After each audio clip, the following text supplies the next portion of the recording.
রাত তখন গভীর। গাঢ় কালো আধারে ঢাকা গোটা জঙ্গলটা যেন নিঝুম পুরী। সেই নিস্তব্ধতা ভেঙে যাচ্ছে কর্কশ কণ্ঠে মন্ত্র উচ্চারণের শব্দে। ঘন জঙ্গলের মধ্যে একটা গুহার ভেতর যেন মন্ত্রধ্বনি ভেসে আসছে। সারাটা জঙ্গল উৎকট গন্ধে পড়ে গেছে।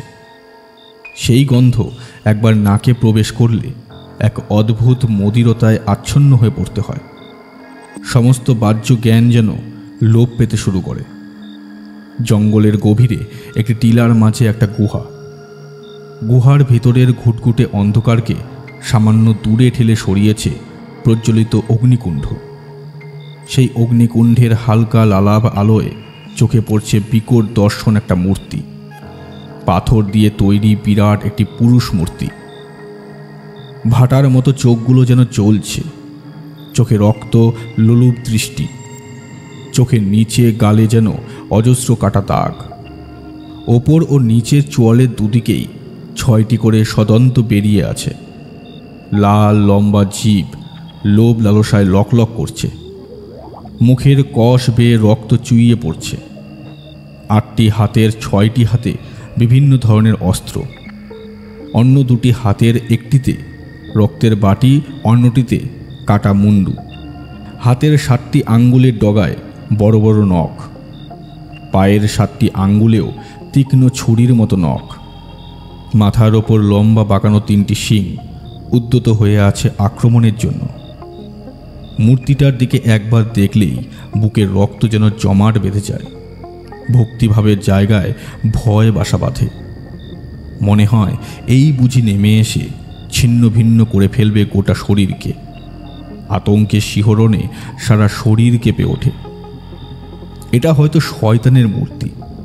মৃদু আলোকে দেখা যাচ্ছে কুৎসিত চেহারার বিশাল বপু এক তান্ত্রিক মন্ত্র উচ্চারণ করে চলেছে সেই মূর্তির পদতলে। শয়তানের উপাসকের কদর্য মুখ দেখলে যে কোনো মানুষের ভিমড়ি খাবার অবস্থা হবে। শয়তানের মূর্তি থেকে খানিকটা দূরে বসেছিল উপাসক তান্ত্রিক। তার সামনে ছিল খড়ে খড়ে সাজানো শয়তানের উদ্দেশ্যে উৎসর্গ করা নৈবেদ্য। নরকঙ্কালের বক্ষ পিঞ্জরে রাখা ছাগলের নাড়িভুড়ি। মানব অস্থি দিয়ে তৈরি করা ছিল একটা স্তূপ। গাছের পাতার ওপর ইতর প্রাণীর মল দুর্গন্ধ ছড়াচ্ছে। 12টি নরকরটিতে ভরা তরল, ইতস্তত ছড়ানো রক্ত। 12টা নরকরটিতে রক্ত টুপটুপ করে পড়ছে উঁচু পাথরের ওপর শোয়ানো বিবস্ত্র ক্ষত বিক্ষত নারীর কাটা গলা থেকে। 12টা নারীর কাটা মুন্ডু সাজানো রয়েছে শয়তান মূর্তির পায়ের কাছে। তান্ত্রিক হাতে বড় একটা রক্ত মাখা চণ্ডালের হাড় নিয়ে নাড়াচাড়া করতে করতে মন্ত্র আওড়াচ্ছে। জোর কদমে চলছে শয়তানের সাধনা। আরেকটু পরে নারী রক্তে স্নান করে নারীদেহ গুলি থেকে মাংস কেটে শয়তানের ভোগে উৎসর্গ করে শয়তানকে আহ্বান করবে উপাসক। শয়তান তুষ্ট হলে তান্ত্রিক পাবে বিপুল শক্তি। যে কোনো তন্ত্রযুদ্ধে তাকে পরাস্ত করা কঠিন হবে। কিন্তু এই সাধনায় ছেদ পড়া চলবে না, তাহলেই শয়তানের কোপে পড়বে সে, সমস্ত শক্তি হারাবে সে। মন্ত্রের দ্বারা শয়তানকে ভক্তি ভরে পূজা করে চলল তান্ত্রিক। টং হৃব্বু বস্তিন পা আরোগা শয়তান নমো তহসস। টং হৃব্বু বস্তিন পা আরোগা শয়তান নমো তহসস। মন্ত্র উচ্চারণের মাঝে মাঝে বিকট অট্টহাসি চারিদিক কাঁপিয়ে তুলছে। অট্টহাসির দমকে শরীরটা ফুলে ফুলে উঠছিল তার। শক্তি লাভের অহংকারে সে যেন ফেটে পড়ছিল। জায়গাটার আশেপাশের বন জঙ্গলে ছোট বড় অপার্থিব ছায়া মূর্তিগুলো জটলা করছিল। তান্ত্রিকের সাধনাস্থল পাহারা দেওয়ার সাথে সাথে তারা রক্তলোলুপ দৃষ্টিতে তাকিয়েছিল নারী দেহগুলির ওপর, উচ্ছিষ্ট প্রসাদের আশায়।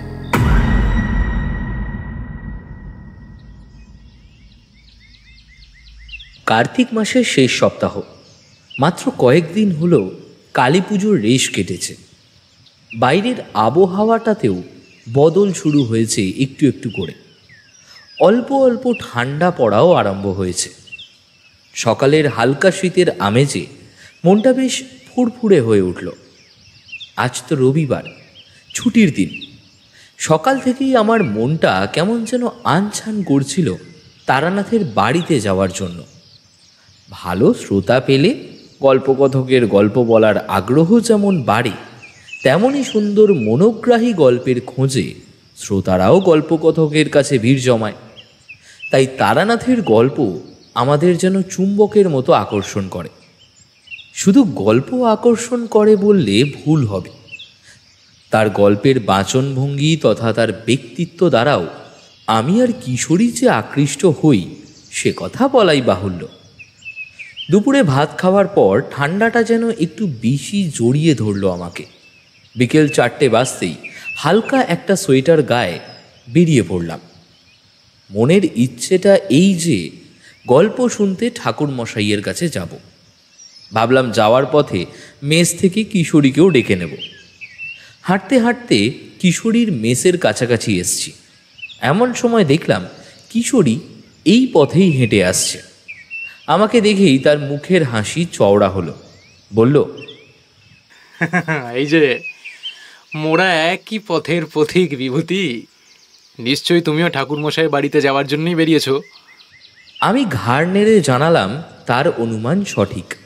সে বলল, চলো চলো একসঙ্গেই যাওয়া যাক গল্পের আসরে, কেমন? চলো। দুই বন্ধুতে হেঁটে চললাম মঠলেনে অবস্থিত তারানাথ তান্ত্রিকের বাড়ির উদ্দেশ্যে। মোড়ের মাথায় এসে নন্দদার মিষ্টির দোকান থেকে বেশ খানিকটা রাবড়ি নিয়ে নিলাম। রাবড়ি তারানাথের ভীষণ প্রিয় একটি খাবার। অবশ্য সঙ্গে গরম তেলে ভাজা নিতেও কিন্তু ভুললাম না। পাসিং শোয়ের প্যাকেটটা কিশোরীর পকেট থেকে উঁকি দিচ্ছিল।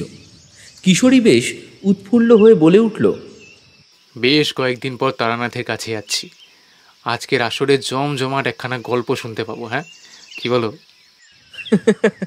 নিশ্চয়ই নিশ্চয়ই, আশা করছি আমাদের আশা ভঙ্গ হবে না। তারানাথ যে গল্প বা ঘটনাগুলোই আমাদের শোনান, প্রত্যেকটি গল্পই আশ্চর্য এবং রোমহর্ষক, তাই না? সে তো বটেই, তবে কি না অত্যাশ্চর্য বিষয় অতিকল্পিত হলে বিশ্বাস করাটা একটু কঠিন। কিশোরীর এই এক সমস্যা, ঠাকুরমশাইয়ের কাছে কোনো গল্প শুনতে শুনতে গল্পের মাঝে অহেতুক অবিশ্বাসসূচক কথা বলে ঠাকুরমশাইকে চটিয়ে দেয়। গল্প বলা ভণ্ডুল হওয়ার জোগাড় হয় সেই সময়। শেষ পর্যন্ত আমি মধ্যস্থতা করে ব্যাপারটা সামলাই। এরকম কতবার যে হয়েছে তার কোনো ইয়ত্তা নেই। তবে এখন আর আমি কথা বাড়ালাম না। ফুটপাত ধরে হাঁটতে হাঁটতে আমরা তারানাথের বাড়ি গিয়ে পৌঁছলাম। দরজায় কড়া নাড়লাম। তারানাথের বাড়িটা বেশ পুরনো আমলের তৈরি। বাড়ির সামনে তারানাথের জ্যোতির্চর্চা বিজ্ঞাপন হিসেবে পুরনো রংছটা টিনের বোর্ড লাগানো রয়েছে। কড়া নাড়ার শব্দ শুনে তারানাথের মেয়ে চারি এসে দরজা খুলে দিয়ে হাসি মুখে অভ্যর্থনা জানালো। খোলা দরজা পথে আমরা বসার ঘরে এসে ঢুকতে ঢুকতে দেখলাম তারানাথ চোখ বুজে ধ্যানস্থ হয়ে বসে আছেন। অবশ্য ঘরে ঢোকার আগেই আমি আমার হাতের ঠোঙাগুলো চারির হাতে দিলাম। চারি বলে উঠল, এত সব কি এনেছেন কাকাবাবু?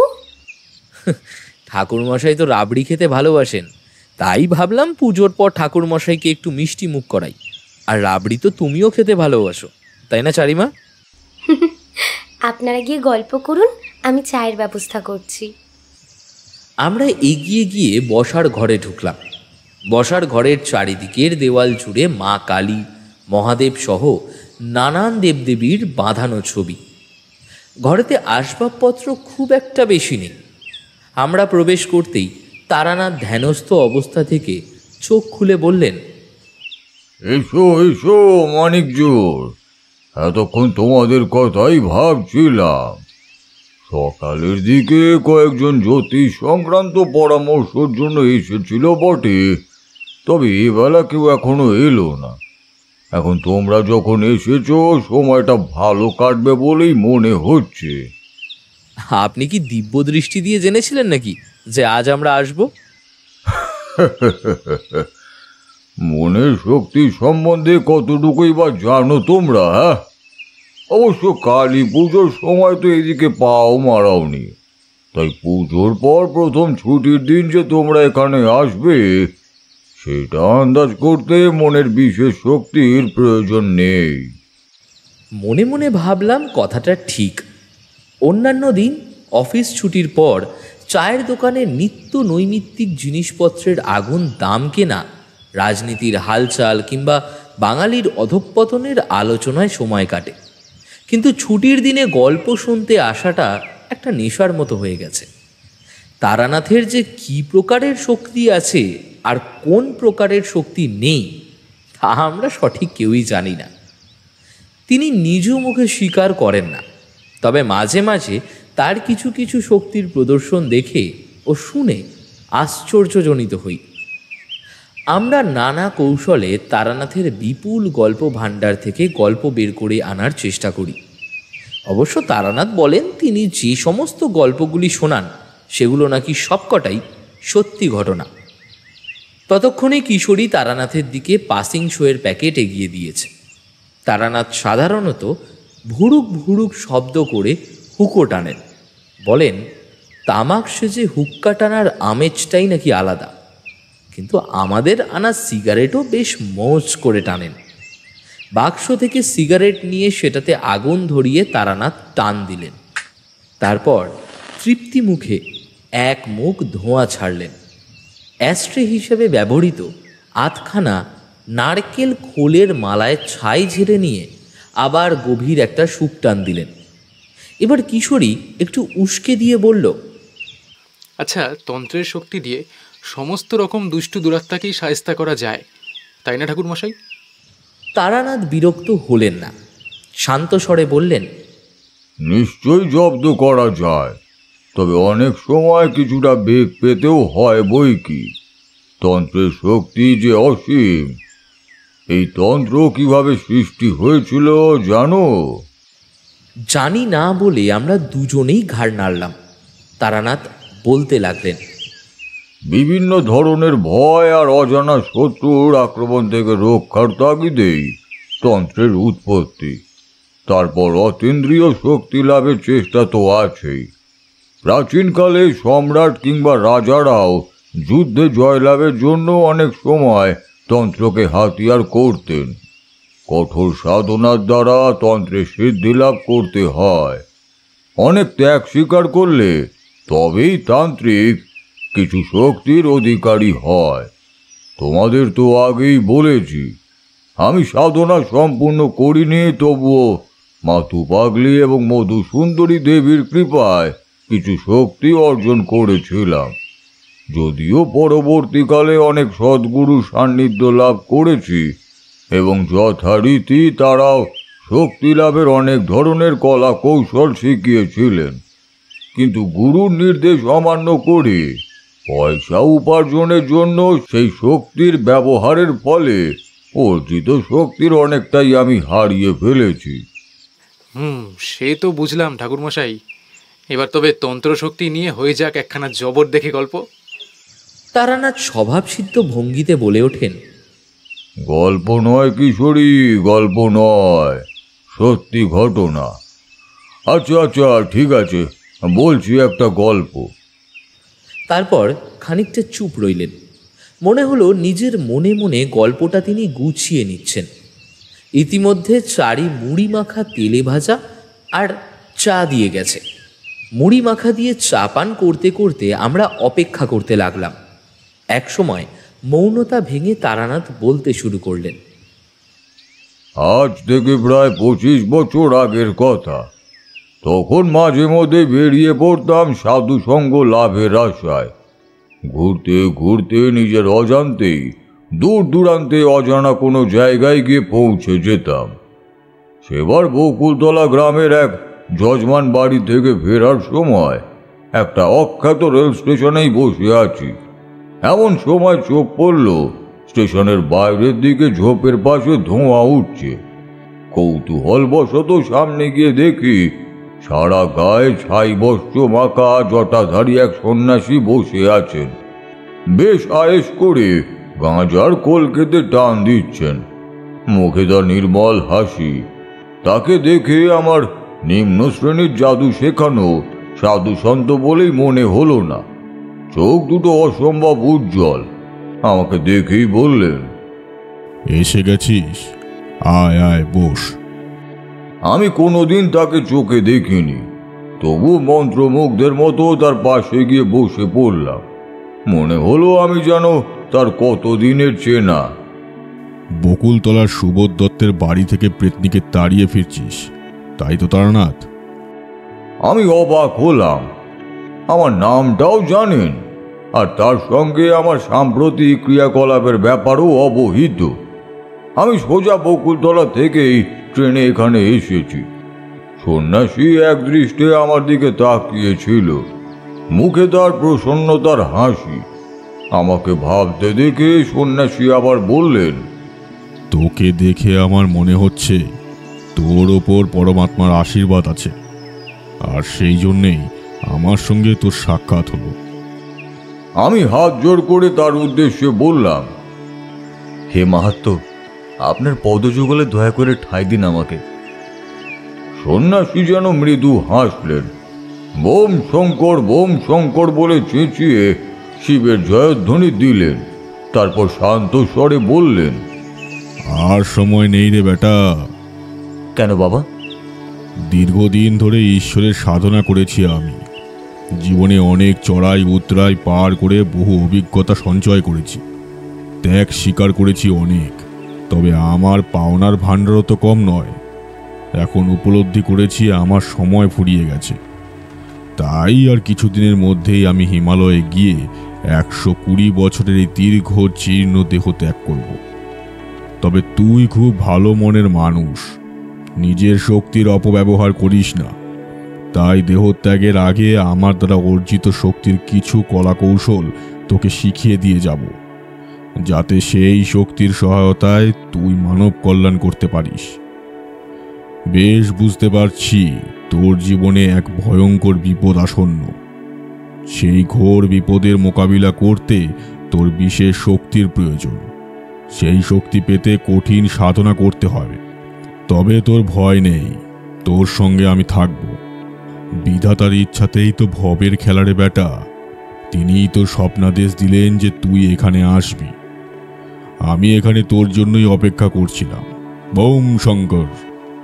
আমি সন্ন্যাসী বাবার কথা বিশ্বাস করে আশ্চর্য হয়েছিলাম। তাকে দেখে মনেই হয়নি তার এতটা বয়স হয়েছিল। আমার আন্দাজ ছিল হয়তো তার বয়স 60 থেকে 70-এর মধ্যে হতে পারে।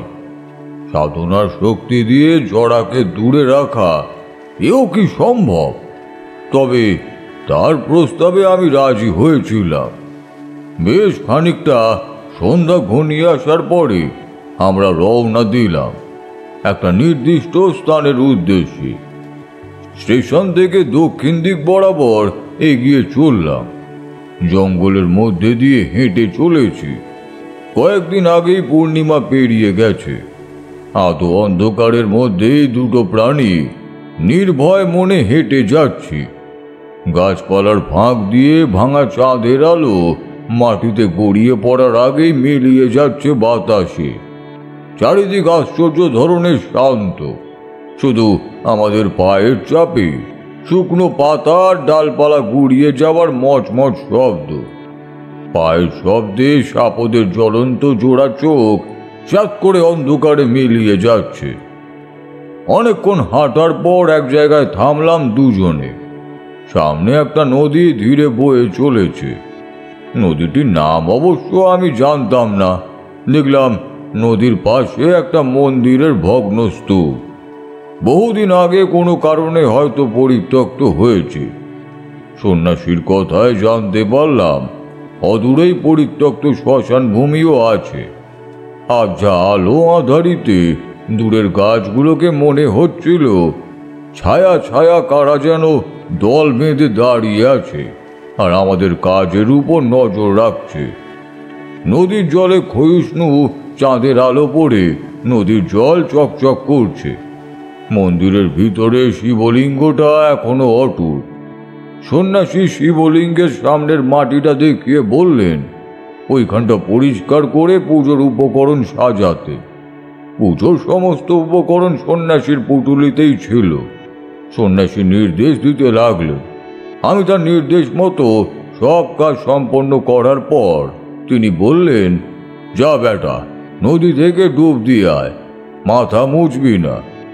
আমিও তাই করলাম। শীতের রাত, ঠান্ডাও ভালো রকম জাঁকিয়েই পড়েছিল। ঠান্ডা উপেক্ষা করে ভিজে অবস্থাতেই পুজোয় বসলাম। তিনি আমার কপালে গায়ে বিশেষ ধরনের মাটি বা ছাই ভস্য জাতীয় কিছু মাখিয়ে দিলেন। সামনের মাটিতে একটি মঙ্গল ছক আঁকা ছিল। তার পাশে একটা ত্রিশূল সামনের মাটিতে পুঁতে দিয়ে মন্ত্র উচ্চারণ করতে লাগলেন। আমিও তার সঙ্গে সমস্বরে মন্ত্র উচ্চারণ করতে থাকলাম। কিসের জন্য এইসব করাচ্ছেন কিছুই জানতাম না, তবে সন্ন্যাসী যে একজন বড় সাধক সেটা বুঝতে পেরেছিলাম। উচ্চ মার্গের সাধকের সঙ্গ লাভের ইচ্ছে ছিল বরাবরই, সেই ইচ্ছেই যেন পূরণ হচ্ছিল। তাই তার কথা মতো কাজ করে যেতে থাকলাম। যজ্ঞ শেষে এক সময় সন্ন্যাসী বাবা আমায় একাগ্র মনে ধ্যান করতে নির্দেশ দিলেন। বললেন, সূর্য ওঠার আগে ধ্যান ভাঙা চলবে না। অনেক বাধা আসবে, কিন্তু ধ্যান ভঙ্গ যেন না হয়। ধ্যান মাঝপথে ভঙ্গ হলেই প্রাণ সংশয় হবে। খুব সাবধান। ধ্যান শেষে ছোট ত্রিশূলটাই তোকে শক্তি যোগাবে। আমি নিবিষ্ট চিত্তে জপ করতে করতে ধ্যানস্থ হলাম। ধ্যান শুরুর কিছুক্ষণ পর আমার মনে হলো পিঠের কাছে একটা ঠান্ডা স্পর্শ, যেন নিচের দিক থেকে উপরের দিকে সরসর করে উঠে গেল। গলা পেঁচিয়ে ধরল। হিসিয়ে ওঠার শব্দে বুঝলাম সাপ। আমি কিন্তু অবিচল থাকলাম। শোঁ শোঁ শব্দে ঝড় উঠল। আশেপাশে ছায়ামূর্তির দল ভিড় জমালো। কানে ভেসে আসছে পৈশাচিক হাসির আওয়াজ। বন থেকে একদল পাগলা শিয়াল ছুটে এসে কামড়াতে উদ্যত হলো। সারা গায়ে বিষাক্ত পোকা চড়ে বেড়াচ্ছে। সাধারণ মানুষের পক্ষে এসব সহ্য করা অসম্ভব, কিন্তু আমি তারানাথ চক্রবর্তী, মধুসুন্দরী দেবীর আশীর্বাদ আমার সঙ্গে আছে। ঝড় চলেছে, একই সঙ্গে সমস্ত উপদ্রবও চলেছে। এক সময় মনে হলো আমি নদীর জলের উপর বসে আছি। আস্তে আস্তে জলের নিচে নেমে যাচ্ছি, কোন অতলে তলিয়ে যাচ্ছি। সমস্ত শরীরে এক আশ্চর্য শিহরণ। কোনো কিছুকেই পাত্তা না দিয়ে চোখ বুজে মন্ত্র জপতে থাকলাম। এক সময় ঝড় থেমে গেল, সব উপদ্রব গায়েব হয়ে গেল। একটা তীব্র আলোর ঝলকানি আর তীক্ষ্ণ আওয়াজে ধ্যান ভাঙল। আমার সমগ্র দেহটা কেঁপে উঠল। চোখ মেলে দেখলাম ততক্ষণে সকাল হয়েছে। ত্রিশূল থেকে এক প্রকার জ্যোতি নির্গত হচ্ছে। সন্ন্যাসী ঠাকুরকেও কোথাও আর দেখতে পেলাম না। দেবাদিদেব মহাদেবকে প্রণাম জানিয়ে ত্রিশূলটা মাটি থেকে তুলে নিলাম। তারপর ধীরে ধীরে উঠে দাঁড়ালাম। সন্ন্যাসী বাবাকে ডাকলাম, কিন্তু কোনো উত্তরই পেলাম না। নদীর দিকে এদিক ওদিক খুঁজলাম, এমনকি বাঁধা বনের ভিতরেও সন্ন্যাসী ঠাকুরকে খুঁজলাম। শেষ পর্যন্ত খুঁজে না পেয়ে একাই ফিরে এলাম লোকালয়ে। সেই সাধনার রাতের পর ভিতরে যেন নতুন শক্তির অনুভব হচ্ছিল। সন্ন্যাসী ঠাকুরকে মনে মনে কৃতজ্ঞতা জ্ঞাপন করলাম। তারপর বেশ কিছুদিন কেটে গেল। কত নগর গ্রামের পথে পথে ঘুরেছি, বিচিত্র অভিজ্ঞতা সঞ্চয় করেছি।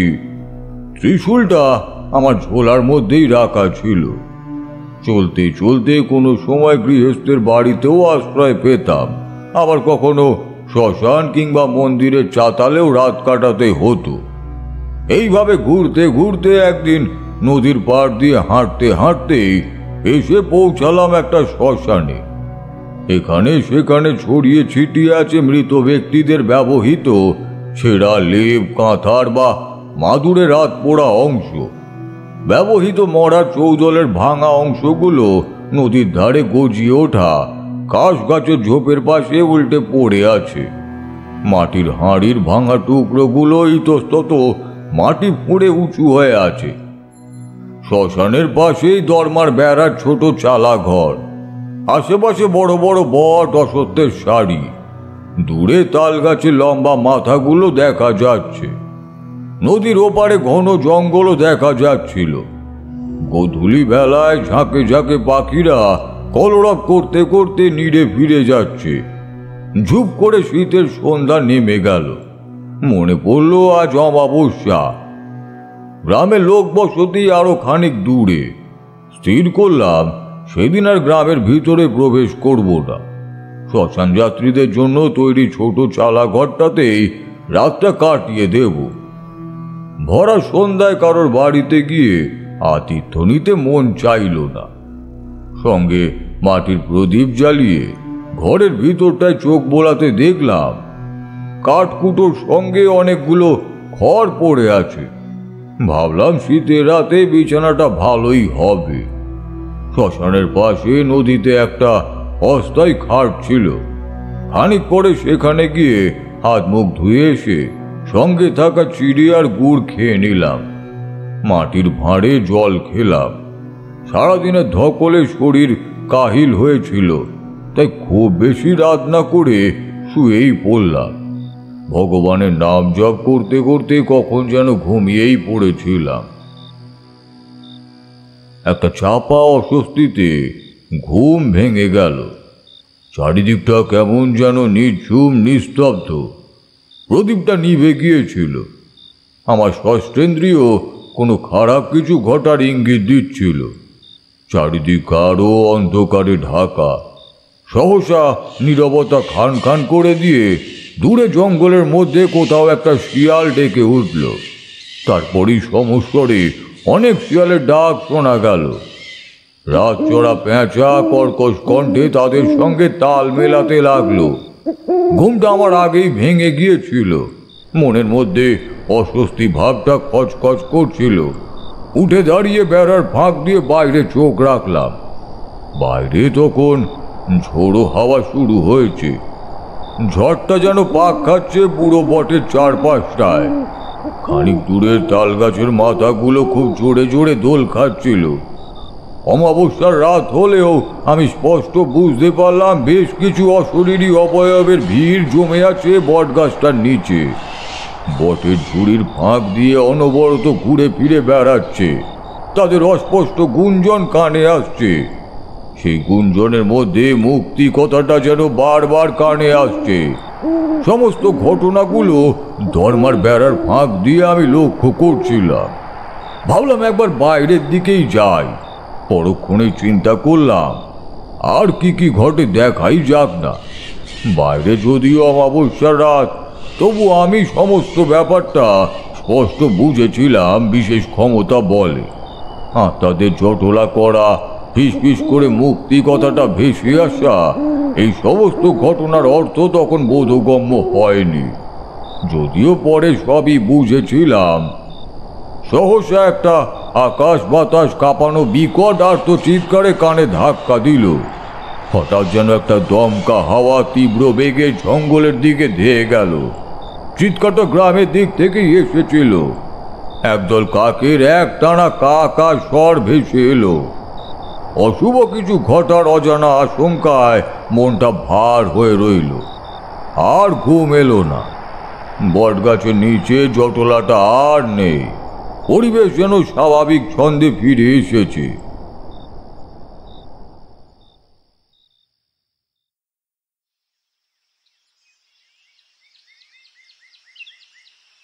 পূব আকাশে রাঙা প্রভাতে ছোঁয়া লাগতেই বেরিয়ে পড়লাম গ্রামের উদ্দেশ্যে। সবুজ শস্য শ্যামলা মাঠের মাঝখান দিয়ে তৈরি মেঠো রাস্তা ধরে গ্রামের মধ্যে প্রবেশ করলাম। কিছুটা ভিতরেই প্রবেশ করতেই একটা অশ্বত্থ গাছের নিচে দেখলাম কিছু লোক ভিড় জমিয়েছে। আমাকে দেখে একজন বয়স্ক ব্যক্তি সামনের দিকে এগিয়ে এলেন। গ্রামের পরিবেশটা থমথমে হয়ে আছে।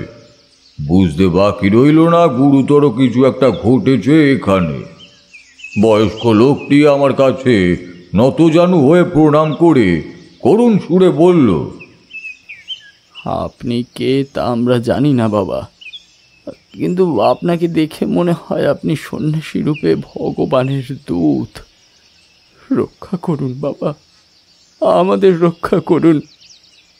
আর যে পারছি না, এই অভিশাপ থেকে আমাদের মুক্ত করুন। পাপিষ্ঠ আত্মা আমাদের জীবন নিয়ে ছিনিমিনি খেলছে। ভগবান নিশ্চয়ই আপনাকে আমাদের ত্রাণকর্তা রূপে পাঠিয়েছেন। আমাদের রক্ষা করুন বাবা, আমাদের রক্ষা করুন। বলেই কান্নায় ভেঙে পড়লে। পুরো ভিড়টা লোকটির পিছন পিছন এগিয়ে এসেছিল। হাবে ভাবে তাদের ভয়ের ছাপ। আমার পরনে তখন গেরুয়া পোশাক, রুদ্রাক্ষের মালা সর্বশরীরে, মাথায় রুক্ষ কেশের জটা, শ্বশ্রু গুম্ফে মুখ ঢাকা। বুঝলাম চরম বিপদের সময় আমার মতো সাধুকে দেখে তারা যেন ভরসা পেয়েছেন। বয়স্ক লোকটি আমার পা ছোবে এটা আমি একদমই চাইনি।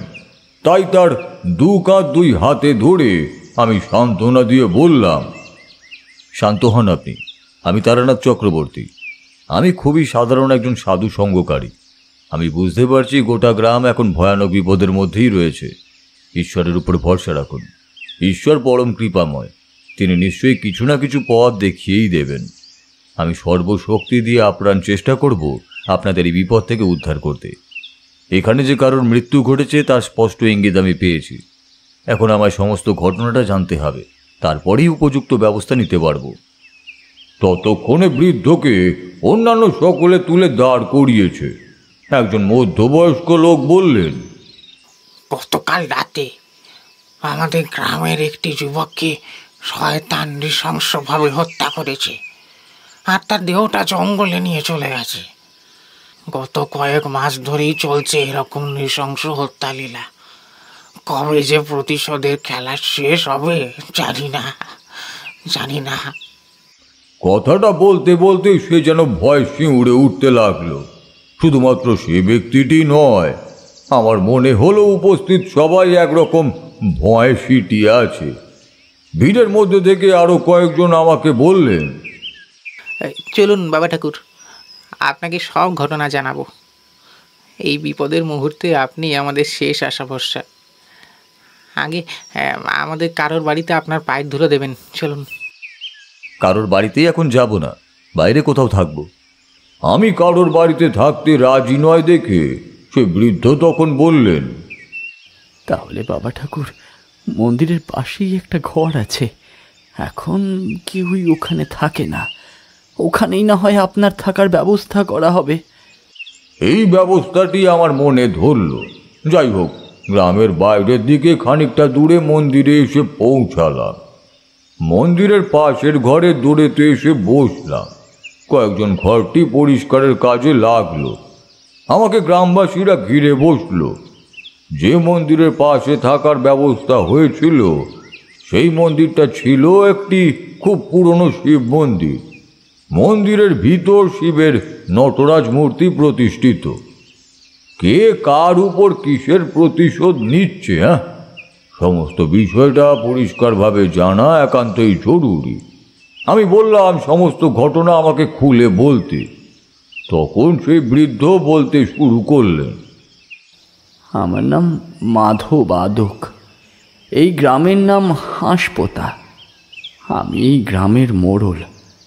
অনেক বছর আগের কথা বাবা ঠাকুর, তখন আমার যুবা বয়স। আমাদের গ্রামের বেশিরভাগ লোকই চাষাবাদ করে কষ্টে সৃষ্টে সংসার প্রতিপালন করত। দিনের বেলা হাড় ভাঙা খাটুনি, ভরপেট খাওয়া দাওয়া, আর রাতে শান্তির ঘুম। খুব শান্তিতে দিন কাটছিল গ্রামের মানুষের। হঠাৎ করেই একদিন অশান্তির ঢেউয়ের ধাক্কায় দুর্ভাগ্য নেমে এলো গ্রামবাসীদের উপর। গ্রামের একটি মহিলাকে ভূতে ধরল। মহিলাটি ছিল খুবই হিংসুটে।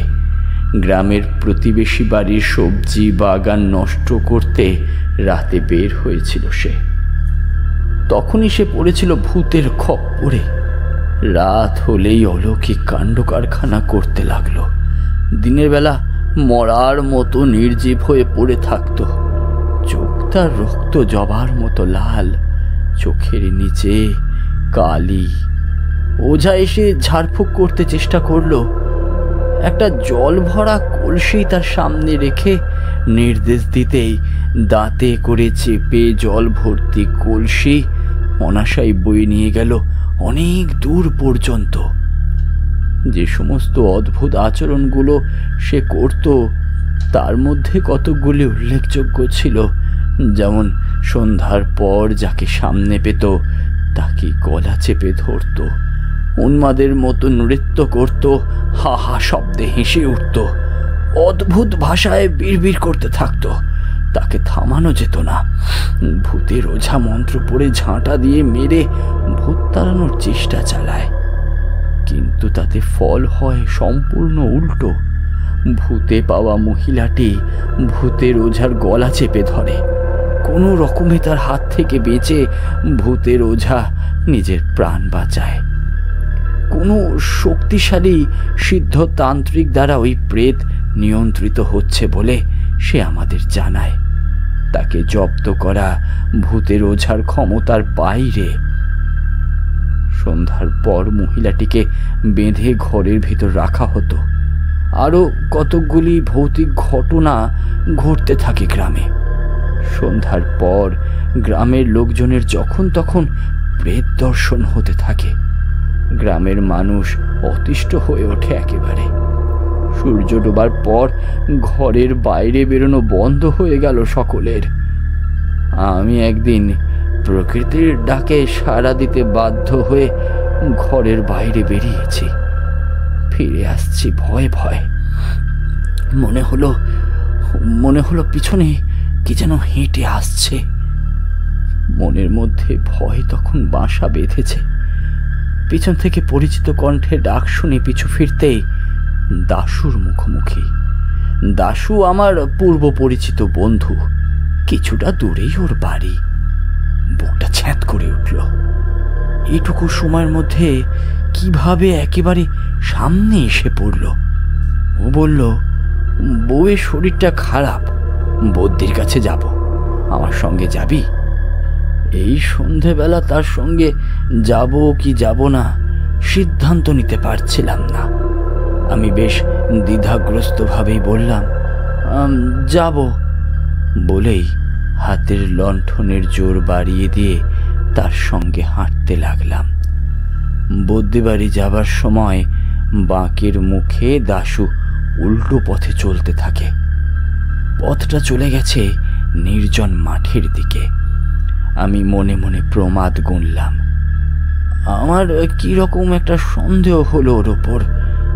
বিদ্যুৎ চমকের মতো মনে পড়ল, দাশু কাজের খোঁজে কদিন আগেই শহরে গেছে। কার মুখে যেন শুনেছিলাম। তাহলে সে কবে ফিরে এলো? ঘটনাটা আন্দাজ করেই ভয়ে বুক শুকিয়ে গেল আমার। কোনো রকমে পিছন ফিরে দৌড় লাগালাম। আমার নাম ধরে ডাকতে ডাকতে সে ছুটে আসছিল আমারই পেছনে। মনে হলো একটা বড় হাতের 5 আঙুলের থাবার ছায়া যেন আমাকে ধরে ফেলে পিষে ফেলবে। কোনো রকমে সেদিন বেঁচে ফিরেছিলাম। পরে শুনেছিলাম দাশুকে কেউ নাকি সন্ধেবেলা গ্রামে ফেরার পথে ঘাড় মোটকে হত্যা করেছে। গ্রামের সবাই জেনে গিয়েছিল সব অপমৃত্যুগুলি করাচ্ছিল কোনো এক শক্তিশালী তান্ত্রিক। কিন্তু কেন, তার কোনো কারণ জানতাম না। আরও কিছু দিনের মধ্যেই আশেপাশের গ্রামেও 10-12 জন মহিলাকে ভূতে ধরল। একই রকম তাদের উৎপাত। রাতের বেলা মহিলাগুলির প্রত্যেকেই বাড়ির বাইরে গিয়েছিল একা একা। তারপর থেকেই শুরু হয়েছে বিপত্তি। হঠাৎ এক এক করে ভূতে ধরা মহিলাগুলিকে খুঁজে পাওয়া গেল না, অথচ তাদের প্রত্যেককেই ঘরে বেঁধে তালা বন্ধ করা ছিল। কি অলৌকিক উপায়ে দরজা ভেঙে তারা অদৃশ্য হয়েছে তার বুঝতে বাকি রইল না কারোর। এদিকে উপায়ান্তর না দেখে আশেপাশের সব গ্রাম মিলে ঠিক করা হলো তারাপীঠের বড় তান্ত্রিককে ডেকে আনা হবে। তিনি হয়তো এই মহা সমস্যা থেকে আমাদের মুক্ত করতে পারবেন। সেই মতো গ্রামের কয়েকজন চললে তারাপীঠের মহাতান্ত্রিকের কাছে। যত তাড়াতাড়ি সম্ভব তাকে নিয়ে ফিরে আসার চেষ্টা করবে গ্রামের প্রতিনিধি দল। অমাবস্যা তিথিও এগিয়ে আসছিল। এক এক করে 12 জন নারী নিখোঁজ হলো। প্রেতের উপদ্রব কমেনি, বরং আরো বেড়েছে। এবার কিছু গবাদি পশুর ছিন্ন ভিন্ন দেহ গ্রামের রাস্তায় পাওয়া যেতে লাগলো। কয়েকদিনের মধ্যে মানুষের ঘাড় মটকানো দেহ পাওয়া যেতে লাগলো। দেহ থেকে কারা যেন রক্ত চারিদিকে রাস্তায় ছিটিয়েছে। নারী ভুড়ি দেহের বাইরেও সে দৃশ্য দেখা যায় না। হে ভগবান, সে দৃশ্য দেখা যায় না বাবা ঠাকুর। বলেই সেই বৃদ্ধ একটু থামলেন। পুরনো দৃশ্যগুলি চোখের সামনে ভেসে উঠতেই গলার স্বর কাঁপছিল তার। একটু ধাতস্থ হয়ে আবার বলা শুরু করলেন। আমাদের এই শিব মন্দির বহু প্রাচীন। আমরা ভেবেছিলাম ভগবান শিবকে জাগ্রত করতে পারলে তান্ত্রিককে রুখতে পারা যাবে নিশ্চয়, কিন্তু সেই সুযোগও নষ্ট হলো। মূল পূজারীর অর্ধেক লাশ পাওয়া গেল বনের সামনে। কেউ ভয় পূজার দায়িত্ব নিতে চাইল না। মৃত্যুর সংখ্যা গুনতে গুনতে কারোর মাথা ঠিক ছিল না। সৎকার করবার জন্য উপযুক্ত লোক পাওয়া যাচ্ছিল না। নিখোঁজ মহিলাদের শিশুগুলো মায়েদের অনুপস্থিতিতে শোকে মজ্জমান হয়ে পড়েছিল। প্রিয়জন হারানো মানুষগুলি মনে মনে শুধু বিলাপ করছিল। মানুষজন একেবারে ভয়ে কুঁকড়ে গেছিল।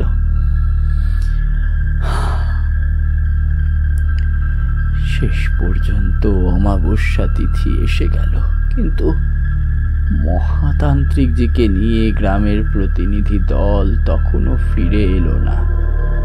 অত্যাচারে অতিষ্ঠ মানুষের দেওয়ালে পিঠ থেকে গেলে মানুষ একেবারে মরিয়া হয়ে ওঠে। আমাদেরও ঠিক সেই একই দশা হয়েছিল। আর কোনো কিছু উপায় না দেখে সকলে মিলে সিদ্ধান্ত নেওয়া হলো, যা হয় হোক, সব গ্রাম মিলিয়ে যত সাহসী লোক আছে সবাই মিলে শয়তান তান্ত্রিককে আক্রমণ করা হবে। অমাবস্যা তিথিতেই যে কোনো অনর্থ ঘটবে সেই আশঙ্কাই সকলের মনে ছিল। শেষবার নিখোঁজ হওয়া মহিলাটিকে গ্রামের কেউ একজন নদীর ওপারে জঙ্গলের দিকে যেতে দেখেছিল। তা থেকেই আন্দাজ করা গেল নদীর ওপারে জঙ্গলের মধ্যেই শয়তান তান্ত্রিক লুকিয়ে আছে। তাই দিনের বেলায় সাহসী বেশ কয়েকজন মিলে জায়গাটা খুঁজতে এসেছিল। সারাটা জঙ্গল ভয়ে ভয়ে পার হয়ে জঙ্গলের ভিতরে একটা গুহার কাছে এসে দাঁড়ালো তারা। গুহার মুখটা পাথর দিয়ে বন্ধ করা ছিল।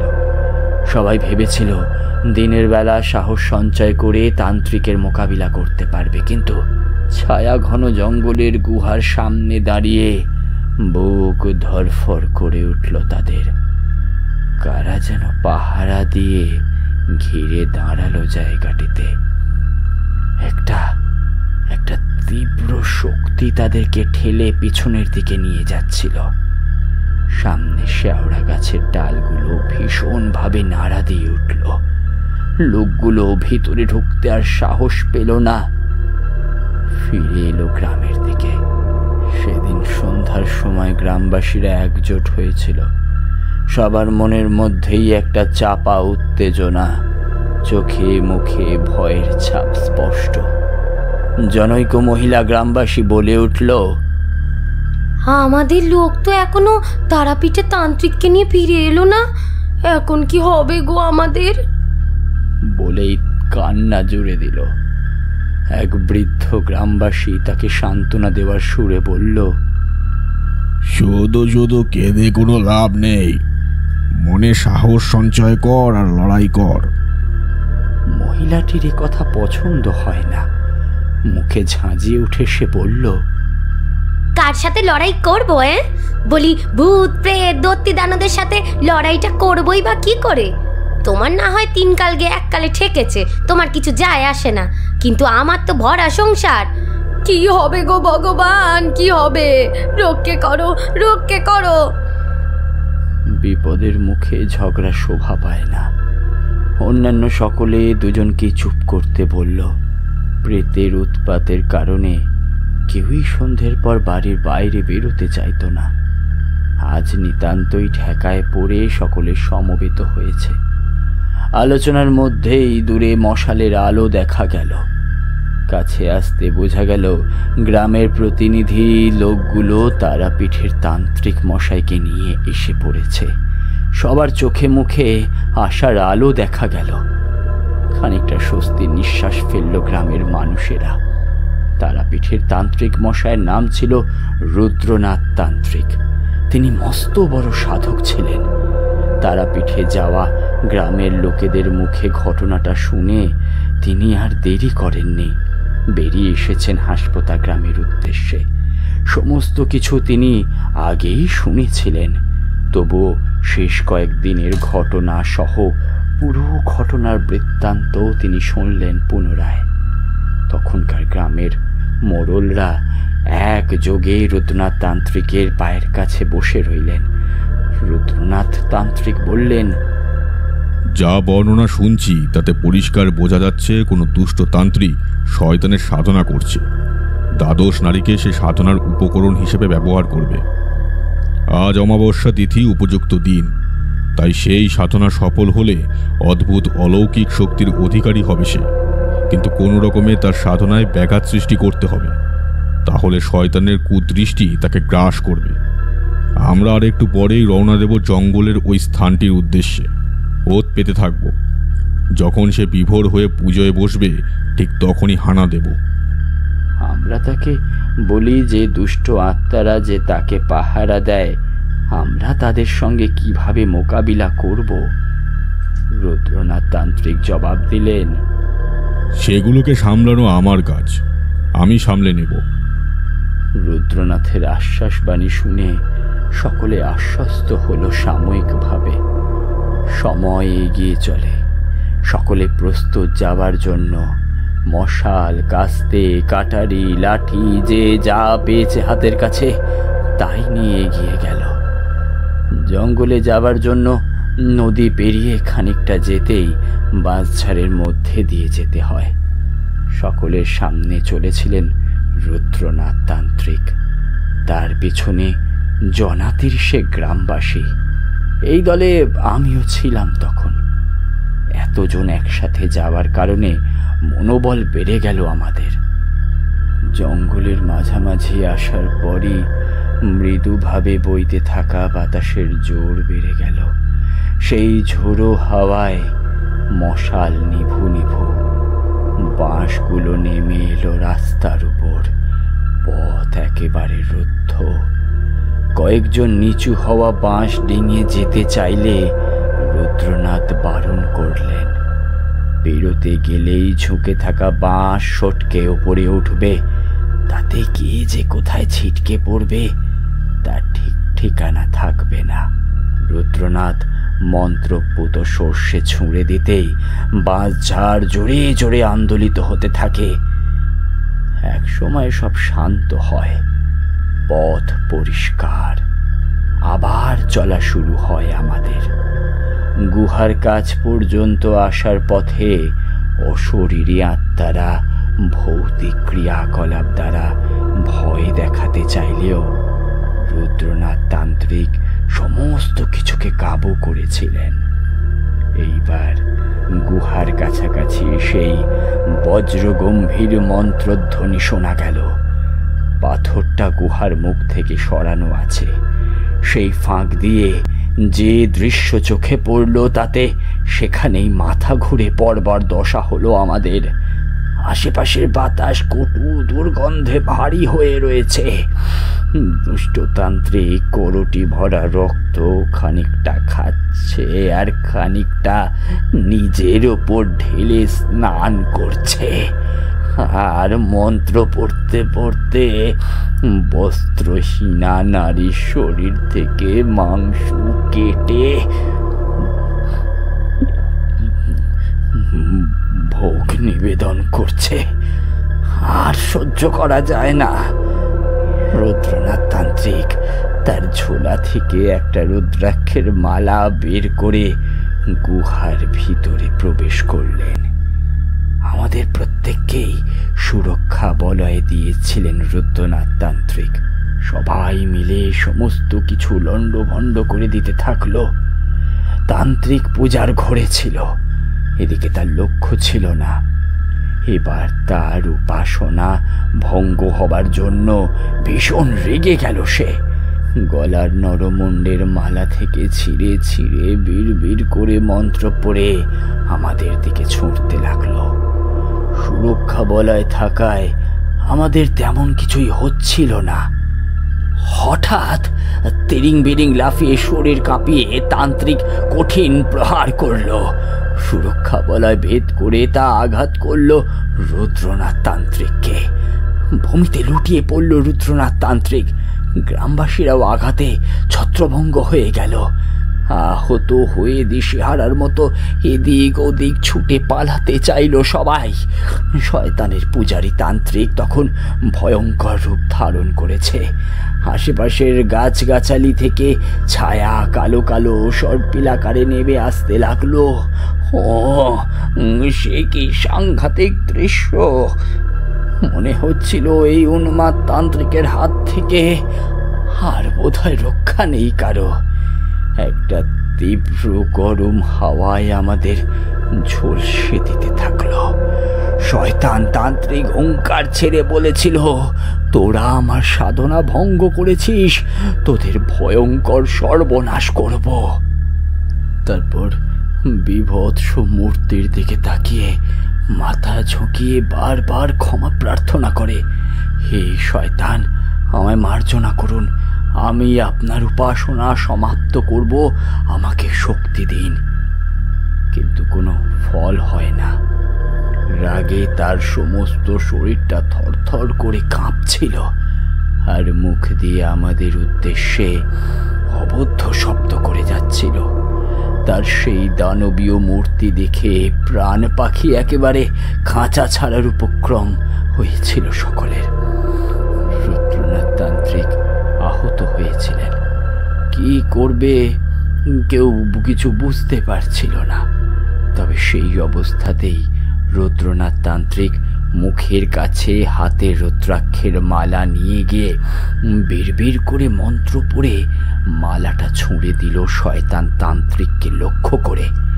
বাতাসে ভর করে মালাটা শয়তানের গলায় পড়তেই দুষ্ট তান্ত্রিকের সব ক্ষমতা লোপ পেতে থাকে। অবশ্য শয়তানের সাধনাতেও বিঘ্ন ঘটেছিল, তাই হতে পারে সেই কারণে আরো দ্রুত শক্তি হারাতে থাকে পাপিষ্ঠ তান্ত্রিকটা। অভিশাপ দিতে দিতে বলতে থাকে, তোদের কাউকে ছাড়বো না আমি, আবার ফিরে আসবো, আমি আবার ফিরে আসবো, তোদের সবাইকে শেষ করে দেব। আকাশ বাতাস বিদীর্ণ করে তার বিকট শব্দের হাসি অনুরণিত হতে থাকলো।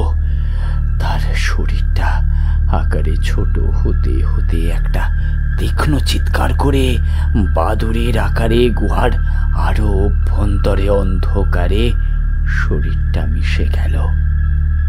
বাইরের ছায়া ভূতগুলো মিলিয়ে গেছে ততক্ষণে বাতাসে। এতক্ষণ ধরে চলা ভয়ঙ্কর যুদ্ধ থেমে গেল এক নিমিষে। চারিদিক আবার শান্ত হয়ে গেল। পরিস্থিতি সামলে উঠতে বেশ খানিকটা সময় লাগলো। রুদ্রনাথ তান্ত্রিক গুহার মুখটা পাথর চাপা দিয়ে দিতে বললেন। তারপর গুহার চারপাশে রক্ষা বন্ধনী দিয়ে দিলেন, যাতে সেই দুরাত্মা আর কখনো বের হতে না পারে। শয়তানের মূর্তির কাছ থেকে নারীদের দেহগুলিও বার করা হয়েছিল ভয়ে ভয়ে। সেগুলো সৎকারের ব্যবস্থা করা হলো। আহত অবস্থাতেই রুদ্রনাথ তান্ত্রিক বিদায় নিলেন। তিনি বারবার সাবধান করেছিলেন যাতে গুহার মুখ কোনোভাবে খুলে না যায়। বর্তমানে কতদিন হলো এই উৎপাত শুরু হয়েছে? সেই ঘটনার পর থেকে বেশ নিরুপদ্রব জীবন কাটাচ্ছিলাম আমরা। আবার অশান্তি শুরু হয়েছে প্রায় মাস 6 আগে থেকে। উপদ্রব শুরুর কিছুদিন আগে এখানে ভূমিকম্প হয়েছিল। ঠিক তারপর থেকেই প্রতি অমাবস্যার রাতেই একটি করে মানুষের মৃত্যু হয়, তার দেহটাও নিখোঁজ হয়ে যায়। আর বাকি দিনগুলোতে রাতের বেলা ভয় দেখায় গ্রামবাসীদেরকে, এমনকি মেরেও ফেলে। মৃতদেহগুলোকে টুকরো টুকরো করে ছড়িয়ে রাখে চারিদিকে। মৃতদেহগুলোকে নিয়েও যায় না। আমাদের সন্দেহ তান্ত্রিকের দুষ্ট আত্মা আবার ফিরে এসেছে। সে অভিশাপ দিয়েছিল আমাদের সর্বনাশ করবে। এখন সেই কাজটাই হয়তো করছে। আমরা এই অভিশাপ আর বহন করতে পারছি না বাবা ঠাকুর। তারাপীঠে গিয়ে রুদ্রনাথ তান্ত্রিকের সাক্ষাৎ পাওয়া যায়নি। কেউ কেউ বলেছিলেন যে তিনি আর বেঁচে নেই হয়তো। অন্য কোনো তান্ত্রিক ঘটনা শুনে আর আসতে চাইল না। এখন শেষ রক্ষা আপনি করুন, দয়া করুন, আমাদের দয়া করুন বাবা ঠাকুর। দিনের পর দিন এই যন্ত্রণা অসহনীয় হয়ে যাচ্ছে। যেভাবেই হোক শান্তি ফিরিয়ে দিন ঠাকুর, শান্তি ফিরিয়ে দিন। এতটা গল্প বলে তারানাথ একটু বিরতি নিলেন। আমরা দুজনেই মন দিয়ে গল্প শুনছিলাম। সাময়িক ছেদ পড়ায় বুঝলাম তারানাথের ধূম্র পিপাসা পেয়েছে। পাসিং শোয়ের প্যাকেট সামনেই ছিল, তা থেকে একটা সিগারেট ধরিয়ে শুকটান দিতে লাগলো তারানাথ। কিশোরী এবার প্রশ্ন করল, তারপরে কি হলো? তারানাথ নাক মুখ দুদিক দিয়েই ধোঁয়া ছেড়ে বললেন, বলছি সবটুকু ঘটনা শুনে গ্রামবাসীদের মতো আমিও বুঝলাম কাজটা সেই শয়তান তান্ত্রিকের আত্মার। 2 তান্ত্রিকের আত্মা গ্রামের মানুষের জীবন দুর্বিষহ করে তুলেছিল তার নির্মম অত্যাচার দ্বারা। এইভাবে সে তার সাধনা ভঙ্গের প্রতিশোধ নিচ্ছিল। আমি তাদের ভীতত্রস্ত মুখের দিকে চেয়ে দেখলাম আকুল আকুতি নিয়ে তারা আমার মুখাপেক্ষী। আমি তাদের বললাম একটা পরিকল্পনা আমি করেছি, আমি যেমন যেমন বলবো ঠিক সেইভাবেই কাজ করবেন। তারপর গ্রামগুলির মোড়লদের সঙ্গে আলোচনা সেরে নিলাম। সেদিন সকলে বাড়ি ফিরে গেল। ওই দিনই আমি একটা গোটা হাঁসপোতা গ্রাম এবং আশেপাশের গ্রামের চারিদিকে সর্ষে পোড়া আর মন্ত্রপুত জল দিয়ে বেষ্টন করে দিলাম। সকলকে জানিয়ে দিলাম বেষ্টনীর বাইরে না যায়। সে রাতটা নির্বিঘ্নেই কাটল। আমি বুঝতে পারলাম গ্রামের ভিতর ঢুকতে না পেরে শয়তানের পাঠানো আত্মাগুলো খেপে গিয়ে জঙ্গল তছনছ করছিল। তাদের সম্মিলিত গর্জনের শব্দ আকাশ বাতাস কাঁপিয়ে তুলছিল। এইভাবে 2 দিন কাটল। আমি বুঝতে পেরেছিলাম এই সুরক্ষা বেষ্টনী কিন্তু বেশি দিন ধরে দুষ্ট প্রেতাত্মাদের আটকে রাখতে পারবে না। দুষ্ট আত্মার বিনাশ করতেই হবে, সেটাই হবে চরম সমাধান। পরদিন শিব মন্দিরে পুজোর আয়োজন করতে বললাম। জোরদার করে পুজোর আয়োজন হলো।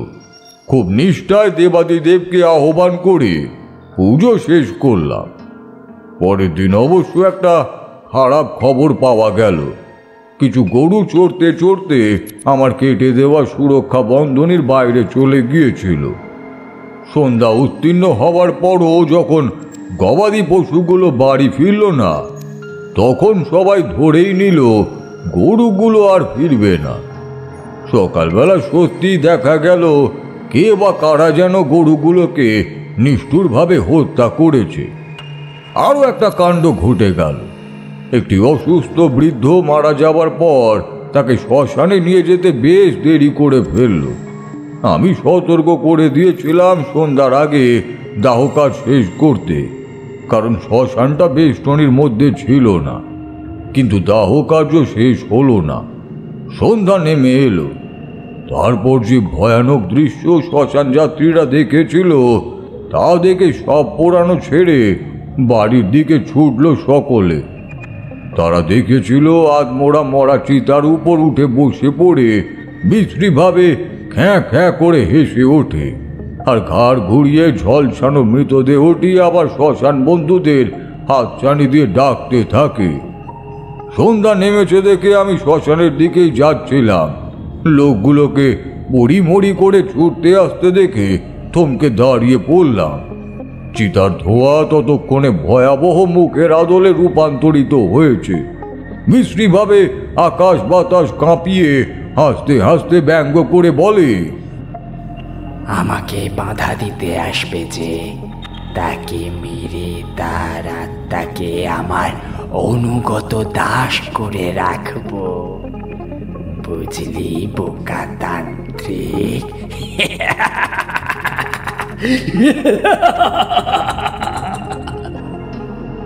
ততক্ষণে আমরা বন্ধনের ভিতরে প্রবেশ করেছি। হাসির শব্দের সঙ্গে সঙ্গে আস্তে আস্তে সেই অবয়ব অন্ধকারে মিলিয়ে গেল। সেদিন রাতে ধ্যানে বসলাম। কতগুলি বিষয় সম্পর্কে জানার ইচ্ছা ছিল। আমার আগমনের রাতে আত্মাগুলো কেন মুক্তি কথাটা বলেছিল, কিভাবে দুরাত্মা গুহার ভিতর থেকে বের হলো, তার উদ্দেশ্যটাই বা কি? অনেকক্ষণ ধ্যান করে পুরো বিষয়টা বুঝতে পারা গেল। পরদিন গ্রামের সকলকে নিয়ে বসে আমার পরিকল্পনার কথা বললাম। কিছু মানুষ আমার সঙ্গী হতে চাইল, বাকিরা পূর্ব অভিজ্ঞতার কারণে যেতে চাইল না। একটু রাত বাড়তেই বের হলাম অভিযানে। প্রত্যেকটি মানুষের মনের কোণে জমে থাকা ভয়কে দূর করতে হবে। নিরাশা ও আতঙ্কের অদল খাত থেকে নিরাপত্তার সমতলে আসাটাই আমার আসল কার্য। কয়েকজন মাত্র আমার সঙ্গী হয়েছে। গ্রামের বাইরে হেঁটে এসে শ্মশান ভূমির কাছে দাঁড়ালাম। নদী পার হতে হবে। একটা ছোট নৌকা জোগাড় করে তাতে চেপে বসলাম। নদীতে ভালোই জল ছিল। অন্ধকারে জল কেটে ছোট তরিখানা বেশ জোরেই চলেছে। মাঝ নদীতে পৌঁছে হঠাৎই একটা শোরগোল পড়ে গেল। জানতে পারা গেল আমার সঙ্গীদের একজন পাটাতনের উপর উবু হয়ে বসে জলের দিকে তাকিয়েছিল। অন্ধকার ঘন হয়ে আছে। নৌকার ভিতরে সামান্য আলোয় সবই অস্পষ্ট। উবু হয়ে বসা লোকটির হঠাৎই মনে হলো কেউ যেন তার পাশে এসে বসেছে। সে ভাবল গ্রামবাসীদেরই কেউ হবে হয়তো। সহসা পাশ ফিরে তাকাতেই চোখাচোখি হলো অন্ধকারে ভাসতে থাকা জ্বলন্ত আগুনের গোলার সঙ্গে। তার নিচে আগুনে ঝলসানো চামড়ার বিকৃত মুখ একেবারে চোখের খুবই সামনে। ভয়ে তার হৃদস্পন্দন বন্ধ হবার পরিস্থিতি। আঁক করে শব্দ তুলে সে পড়ে গেল নৌকার পাটাতনের উপর। প্রত্যেকের কাছে সুরক্ষা কবচ ছিল। আমার দেওয়া সেই সুরক্ষা কবচের মহিমায় কোনো অশরীরী কিছুই ক্ষতি করতে পারবে না। লোকটির চোখে মুখে নদীর জল ছিটিয়ে জ্ঞান ফিরিয়ে আনা হলো। অনেক করে বুঝিয়ে তবে শান্ত করা গেল তাকে। নদী পার হয়ে যখন ওপারে জঙ্গলের মধ্যে প্রবেশ করছি, তখন বেশ রাত গড়িয়েছে। সংকীর্ণ রাস্তা ধরে কয়েকজন মিলে এগিয়ে চললাম উদ্দিষ্ট গুহার অভিমুখে। মশাল জ্বালিয়ে নেওয়াই হয়েছিল। মশালের আলোয় ঝোপঝাড় ঠেলে পথ চলেছি। গ্রামের ছোট ছোট শিশুগুলোর আপনজনদের ফিরে পাওয়ার জন্য আকুল চাহনি আমার মতো গৃহত্যাগের মনটাও বিমর্ষ করে তুলেছিল। মনে একটা অদম্য জেদ চেপে গিয়েছিল যে শয়তান তান্ত্রিকের আত্মার শেষ দেখে তবেই ছাড়ব। পথের পাশে বাঁশবন শুরু হলো। পরিবেশটা গুমোট হওয়া সত্ত্বেও বাঁশঝাড়ের বাঁশগুলো যেন প্রবল হাওয়ায় দুলে উঠল। কিছু বাঁশ রাস্তার উপর শুয়ে পড়েছে, আবার দাঁড়িয়ে পড়ছে সোজা হয়ে। এসব দৃশ্য আমার কাছে পরিচিত হলেও ভীতু গ্রামবাসীদের গলা শুকিয়ে গেছে। আমি আশ্বাস দিতে দিতে পা বাড়ালাম। কোনো অনিষ্টই হলো না। তবে শুকনো বাঁশ পাতা মারিয়ে খসখস শব্দ তুলে কারা যেন আমাদের পিছু নিয়েছে স্পষ্টভাবেই বোঝা যাচ্ছিল। মশালের আলো দেখে রাতচরা পাখিরা অদ্ভুত খ্যাঁ খ্যাঁ শব্দে মাথার উপর দিয়ে উড়ে গেল। কোথা থেকে ঝাঁকে ঝাঁকে মরা কাক আমাদের উপর বর্ষিত হতে লাগলো। আমি তক্ষুনি কাপড়ের ব্যাগের মধ্যে থেকে মা কালীর আশীর্বাদী ফুলের কয়েকটা বের করে উপর দিকে ছুড়লাম। থেমে গেল মরা কাকের বৃষ্টি। সমস্ত বাঁধা কাটিয়ে অবশেষে পৌঁছালাম সেই গুহা মুখের সামনে। কোথা থেকে যেন একটা দমকা হাওয়া এসে এমন আঘাত করলো যে আমি ছাড়া অন্য সকলে পিছনে 4 হাত ছিটকে পড়ল। মশালগুলো মাটিতে পড়ে নিভু নিভু হয়ে জ্বলতে থাকলো। ঘূর্ণায়মান ঝোড়ো হাওয়াটা আস্তে আস্তে একটা দানবীয় অবয়ব তৈরি করলো। একটা অসহ্য অট্টহাসি কানের পর্দা ছিঁড়ে ফেলার উপক্রম করছিল। ঘর ঘরে কণ্ঠে শয়তানের তান্ত্রিক আমাকে উদ্দেশ্য করে ব্যঙ্গ করে বলল, আমার সঙ্গে লড়াই করতে এসেছিস? তোর সাহস তো কম নয়। হ্যাঁ, বেশ করেছিস, এসেছিস। সঙ্গে করে আরো কয়েকটা তাজা রক্তের মানুষ জোগাড় করে এনেছি। কেউ আমাকে আটকে রাখতে পারেনি, আর পারবেও না। আগের বার আমার সাধনা ভঙ্গ করে শয়তানকে রুষ্ট করেছিস তোরা। তোদের শান্তিতে বাঁচতে দেব না। তোদের রক্ত পান করে আর মাংস খেয়ে আবার আগের রূপ ধারণ করব। দেখি দেখি কে আটকায় আমায়। আমিও তখন তার উদ্দেশ্যে চেঁচিয়ে বললাম, অপরের ক্ষতি সাধন দ্বারা নিজের মনস্কামনা তুই কখনোই পূরণ করতে পারবি না আহমক। শুভ শক্তি আর অশুভ শক্তির লড়াইয়ে জয় সবসময় শুভ শক্তিরই হয়। আমার কথাগুলো শুনে দুরাত্মা আরো ক্ষেপে গিয়ে হিংস্র হয়ে উঠল। তার রাগের চোটে উতাল ঝোড়ো বাতাস জঙ্গল তোলপাড় করে চলল। এক্ষুনি যেন মানুষগুলোকে কামড়ে খেয়ে ফেলবে। আমি ধ্যানের মাধ্যমে জানতে পেরেছিলাম ভূমিকম্পের কারণে গুহার একটা অংশ ধসে পড়ার কারণে রুদ্রনাথ তান্ত্রিকের সুরক্ষা সংবন্ধনী বিকল হয়েছিল, আর দুষ্টু আত্মা বাইরে বেরোনোর সুযোগ পায়। 12 নারী শয়তানের কাছে উৎসর্গ করে অসীম শক্তির অধিকারী হতো সে। কিন্তু মাঝপথে সাধনায় ছেদ পড়ে, সিদ্ধি লাভ হয় না। মন্ত্রপুত রুদ্রাক্ষের মালা শরীরে স্পর্শ করায় সাময়িক শক্তিহীন হয়ে পড়ে, কিন্তু নিজের আত্মাকে বাদুড়ের রূপে রূপান্তরিত করে লুকিয়ে পড়ে অন্ধকারে। সে জানতো আবার নিজ রূপে এক সময় সে ফিরতে পারবে। সেজন্য মানুষের তাজা রক্ত পান করতে হবে 8 অমাবস্যার রাতে। অপঘাতে মরা ভালো মানুষগুলোর আত্মাগুলো সেদিন নদীর পাড়ে শ্মশানের বটতলাতে জটলা করেছিল। তাদের প্রেত জীবন থেকে মুক্তির ইচ্ছেটাই আমার সংবেদনশীল মনে ধরা পড়েছিল। অমাবস্যা বাদে অন্যান্য রাতগুলিতে দুষ্ট তান্ত্রিকের প্রেত তার বশ করা প্রেতাত্মা দ্বারা ভয় দেখিয়ে রাখত, কিন্তু অমাবস্যা রাতে মানুষের রক্ত তার চাই। নিজের স্বরূপে ফিরে সে আবার শয়তানের সাধনা করবে। জমাট কালো কুৎসিত ছায়ামূর্তিটা ধীরে ধীরে যেন সমগ্র আকাশটাকে গ্রাস করছে। একটা বিশ্রী পচা গন্ধ নাকের মধ্যে দিয়ে প্রবেশ করে গা গুলিয়ে দিচ্ছে। বিদ্যুৎ ঝলকের মতো একটা তীব্র রশ্মির আক্রমণ এবার আমার দিকে ধেয়ে এলো। সেই আক্রমণকে প্রতিহত করতে বেশ শক্তি প্রয়োগ করতে হলো। বুঝতে পারলাম শয়তানের শক্তির সামান্য অংশ সেই কূটতান্ত্রিকের কুক্ষিগত ছিল। আমার কিছু সাধন দ্বারা অর্জিত শক্তির সাহায্যে তাকে পরাস্ত করতে হবে। মুহুর্মুহুর আক্রমণের দ্বারা আমাকে সে পর্যদস্ত করতে চেষ্টা করছিল। তার বিদ্রুপাত্মক অট্ট হাসি আমার রাগ বাড়িয়ে দিচ্ছিল। আমাদের এই ভয়ঙ্কর যুদ্ধে আমার সঙ্গী লোকগুলো ভয়ে মাটি ছেড়ে উঠতেই পারছিল না। এমনকি শয়তান তান্ত্রিকের প্রহারে আমিও আহত হয়ে মাটিতে পড়ে গেলাম। মাথা ঘোর হয়ে এলো। তখনই আমার সেই সন্ন্যাসী বাবার কথা মনে পড়ে গেল। আমি মহাদেবকে স্মরণ করে সঙ্গে ঝুলি থেকে ত্রিশূলখানা বের করলাম। সন্ন্যাসী বাবার শেখানো মন্ত্র আওড়াতে লাগলাম।